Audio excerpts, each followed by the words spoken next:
William, 28M, have been in a relationship with my girlfriend Chloe, 26F, for the past 3 years. We met during a mutual friend's birthday party at a local brewery. I remember that night vividly. I was running late because of a work emergency and almost didn't go. When I finally arrived, the party was in full swing.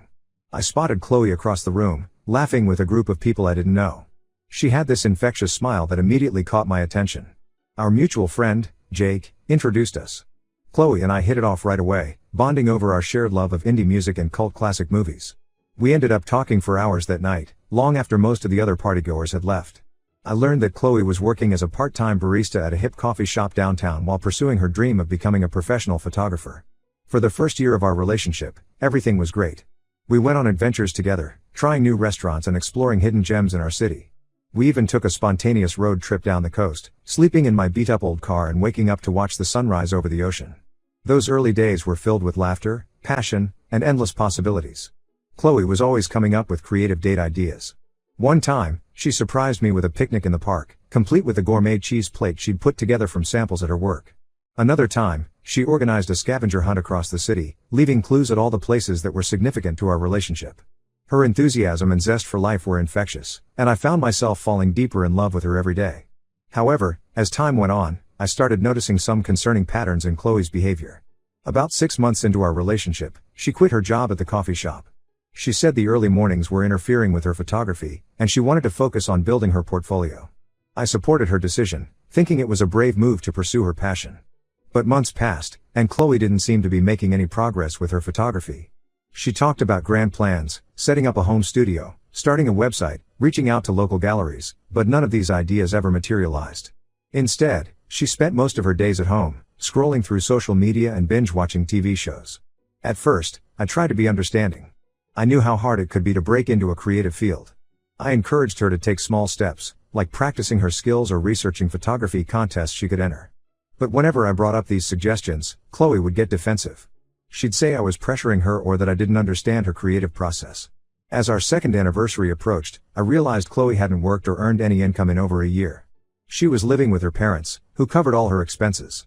They seemed content to support her indefinitely, never pushing her to find a job or contribute to the household. I, on the other hand, had been working hard at my job in marketing. I'd recently been promoted to team lead, which meant longer hours and more responsibilities. I was trying to save up for our future together, dreaming of the day we could get our own place. The disparity in our situation started to create tension. When we went out, I always paid for everything because Chloe never had any money of her own.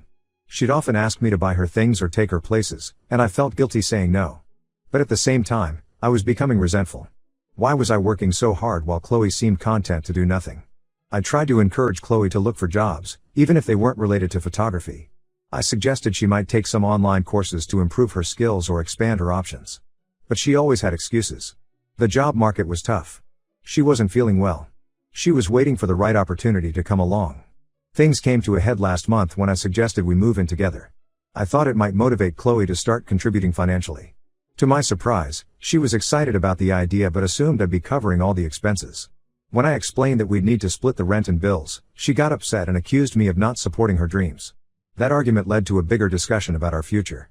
I opened up about my concerns, explaining that I wanted a partner who was ambitious and self-sufficient, someone who could contribute to building a life together. Chloe accused me of being materialistic and said that if I really loved her, I would support her unconditionally. The thing is, I do love Chloe. When things are good between us, they're really good. We still have those moments of connection that remind me why I fell for her in the first place. Last week, we spent an afternoon at the beach, and for a few hours, it felt like old times. We laughed, we talked about our dreams, and I could see glimpses of the vibrant, creative woman I fell in love with. But those moments are becoming rarer, overshadowed by the growing resentment and frustration I feel. I can't shake the feeling that I'm being taken advantage of. I want to build a future with Chloe, but I'm not sure if that's possible if she's not willing to put in the effort. I've tried talking to her about my concerns multiple times, but the conversations always end the same way.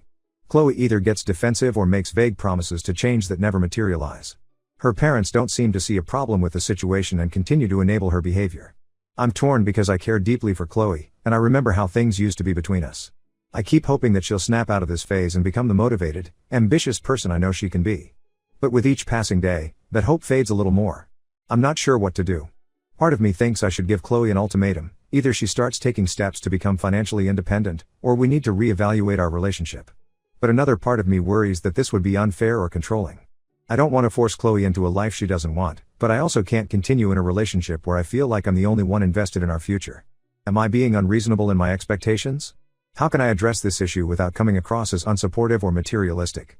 Is there a way to motivate Chloe without pressuring her? I want to build a future with her, but I'm starting to wonder if our visions for that future are compatible. Any advice would be appreciated. I feel like I'm at a crossroads, and I'm not sure which path to take. Update 1. It's been about a month since my original post, and I wanted to provide an update on the situation with Chloe. After reading the comments on my original post, I realized I needed to have a serious conversation with Chloe about our future. I spent several days thinking about how to approach the topic without causing another argument. Finally, I invited her over to my place for dinner, hoping that a relaxed setting might make the conversation easier. I cooked Chloe's favorite meal, homemade lasagna with garlic bread. As we ate, we chatted about casual things, recalling about some of our favorite memories together. After dinner, I suggested we take a walk in the nearby park. It was a beautiful evening, and I thought the neutral territory might help keep things calm. As we walked, I gently brought up my concerns.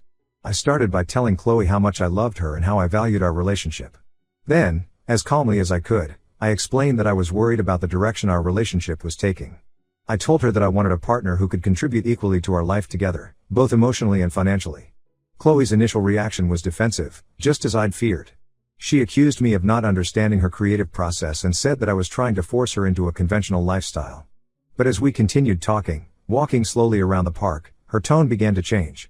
To my surprise, she admitted that she had been feeling lost and unsure about her future for a while. Chloe opened up about how seeing her friends progress in their careers while she remained stagnant had been affecting her self-esteem. She confessed that her lack of direction had been causing her anxiety, which in turn made it harder for her to take action. It was a cycle she felt trapped in. As we sat on a park bench, watching the sun set, I suggested that we come up with a plan together. We spent the next few hours brainstorming ideas for how Chloe could start moving towards financial independence while still pursuing her passion for photography. We agreed that she would start by looking for part-time work to bring in some income while still having time for her art. She also decided to reach out to a local community center that offered affordable art classes to see if she could teach a beginner's photography course. It would be a way to share her skills and potentially network with other artists. For the next couple of weeks, things seemed to be improving. Chloe applied for a few jobs and even had an interview at a local bookstore. She also started posting more regularly on her photography Instagram account, engaging with other photographers and building her online presence. She attended a local art fair where she spoke with some gallery owners about potentially displaying her work.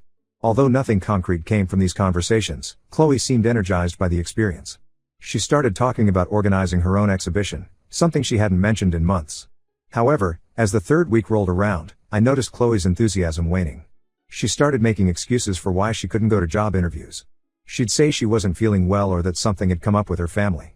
When I asked about her photography, she'd change the subject or say she was waiting for inspiration to strike. Things came to a head last weekend. We had plans to go hiking, something we both usually enjoy. I was excited because I thought it would be a good opportunity for Chloe to practice her nature photography. But when I went to pick her up, she was still in her pajamas, scrolling through her phone. She said she didn't feel like going out and suggested we just watch movies at her place instead. I felt a surge of frustration. This was the same behavior that had been bothering me for months. I told Chloe that I was disappointed and that I felt like she wasn't taking our agreement seriously. She got upset and accused me of being controlling and unsupportive. We had a heated argument. Chloe said I was pressuring her and that I didn't understand how hard things were for her. She brought up how her parents never pushed her this way, implying that my expectations were unreasonable. I countered that I had been patient and supportive for years, but that I needed to see some effort from her side. The argument ended with Chloe asking me to leave. She said she needed some space to think things over. I left feeling angry and hurt, but also somewhat relieved that everything was out in the open. It's been 3 days since then, and Chloe hasn't reached out. I've been replaying our argument in my head, wondering if I was too harsh or if I should have approached things differently. Part of me wants to call her and apologize, to try and smooth things over. But another part of me feels like this might be the wake-up call Chloe needs. I'm torn between giving her the space she asked for and feeling like I need to push for a resolution. I care about Chloe, and I can see that she's struggling. But I'm also starting to wonder if we're truly compatible in the long term. Can I build a future with someone who seems unable or unwilling to take responsibility for their own life? I'm not sure what the next step should be. Part of me thinks I should wait for Chloe to contact me, to see if she's willing to make changes. Another part of me feels like I need to be proactive and maybe even consider ending the relationship if things don't improve. Any advice on how to proceed would be appreciated. I feel like I'm at a crossroads, and I'm not sure which path to take. Update 2. It's been 2 weeks since my last update, and a lot has happened. I wanted to share the latest developments in my situation with Chloe. After our argument, Chloe and I didn't speak for almost a week. It was a difficult and anxious time for me. I found myself constantly checking my phone, hoping for a message from her. I threw myself into work, staying late at the office to avoid going home to an empty apartment. My colleagues noticed something was off, but I didn't feel ready to talk about it. Finally, after 6 days of silence, Chloe reached out. She sent a text asking if we could meet at the local park where we had our first kiss. I agreed, feeling a mix of relief and apprehension. When I arrived at the park, I found Chloe sitting on our usual bench, feeding the ducks. She looked tired and subdued, a far cry from the vibrant woman I fell in love with. As I sat down next to her, I noticed she was wearing the necklace I gave her for our first anniversary, a small silver camera pendant. It gave me a glimmer of hope. Chloe started by apologizing for her reaction during our last conversation. She admitted that she had been avoiding dealing with her issues and that my concerns had forced her to confront some uncomfortable truths about herself. Then, she revealed something that took me completely by surprise. Chloe told me that she had been struggling with depression for the past year but had been hiding it from everyone, including me. She said she was embarrassed about her lack of progress in life and that it had created a cycle of avoidance and self-doubt. Some days, she could barely get out of bed, let alone work on her photography or look for a job. I was shocked that I hadn't realized the extent of her struggles. Looking back, I could see the signs: her lack of energy, her avoidance of social situations, her decreased interest in things she used to love. I felt guilty for not seeing it earlier, but I also felt frustrated that Chloe hadn't confided in me sooner. We talked for hours, going over our relationship and our individual goals. Chloe said she wanted to make changes but wasn't sure where to start. She felt overwhelmed by the idea of job hunting or building her photography career while also dealing with her depression. I suggested that she might benefit from talking to a professional who could help her work through her depression and develop strategies for moving forward. To my surprise, Chloe agreed. She said she had been considering it for a while but had been too afraid to take that step. We looked up some local counselors on my phone right there in the park, and Chloe made an appointment for the following week. We also discussed our relationship. I explained that while I cared deeply for her, I needed to see concrete changes if we were going to have a future together. Chloe understood and asked if I would be willing to support her through this process of getting help and finding direction. I agreed, but with some conditions. I told Chloe that I needed to see consistent effort from her side. We came up with a plan. Chloe would attend counseling regularly, start volunteering at a local community center to gain some work experience, and set aside time each week to work on her photography portfolio. In return, I promised to be patient and supportive, but I also made it clear that I wouldn't continue the relationship indefinitely if I didn't see progress. We agreed to check in every couple of weeks to discuss how things were going and adjust our plan if needed. It's been a week since the conversation, and so far, Chloe seems to be sticking to our agreement. She went to her first counseling session and said it was helpful, if uncomfortable. She's also reached out to the community center about volunteer opportunities and has started organizing her old photography equipment. I'm cautiously optimistic, but I also know we have a long road ahead of us. Chloe's issues won't be solved overnight, and I'm trying to manage my expectations. I care about her and want to support her, but I'm also aware that I need to look out for my own well-being and future. I'm still not sure if Chloe and I will make it in the long term, but I feel like we're at least moving in a positive direction now. I'm hoping that with professional help and a clear plan, Chloe will be able to work through her depression and find her path. I'll continue to update as things progress. Thank you to everyone who's offered advice and support through this challenging time. Update 3. It's been about a month since my last update, and I wanted to share the latest developments in my situation with Chloe.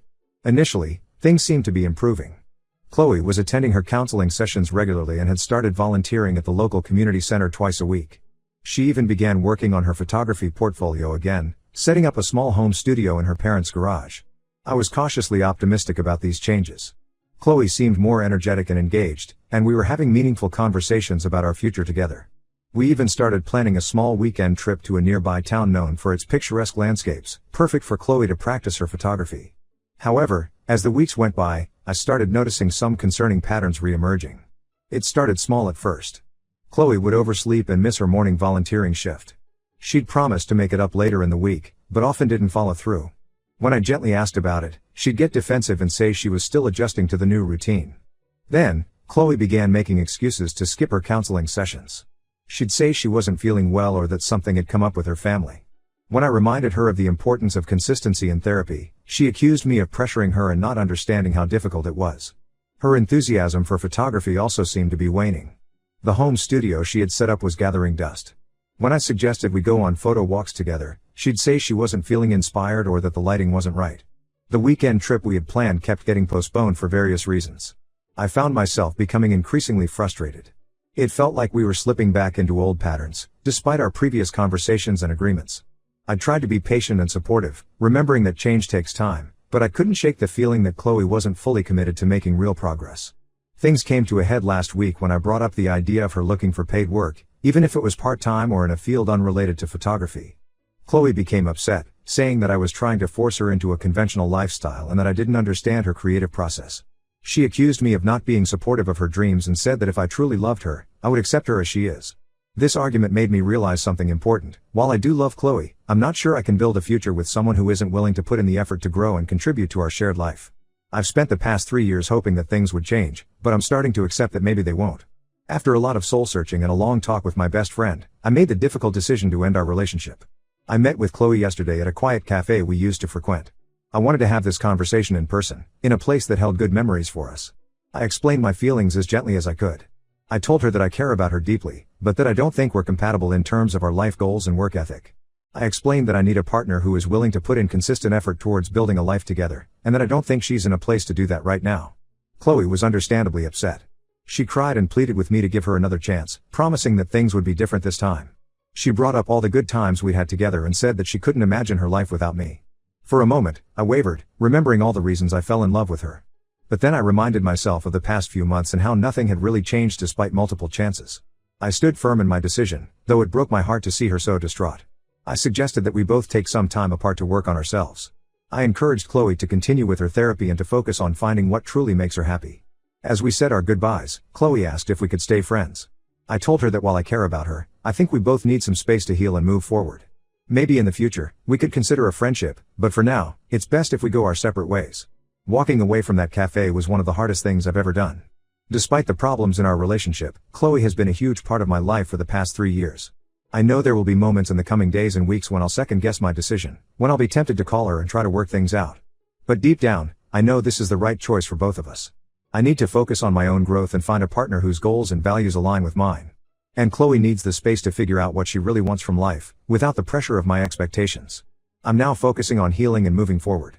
I've signed up for a photography class myself, something I'd always been interested in but never pursued because I didn't want to encroach on Chloe's passion. I'm also planning a solo trip for next month, something I've always wanted to do but never found the time for. I've learned a lot from this relationship about what I need in a partner and the importance of addressing issues early on rather than hoping they'll resolve themselves. While it hurts now, I believe this experience will help me build healthier relationships in the future. Thank you to everyone who's followed this journey and offered advice along the way. Your support has been invaluable in helping me navigate this challenging situation. Here's to new beginnings and personal growth.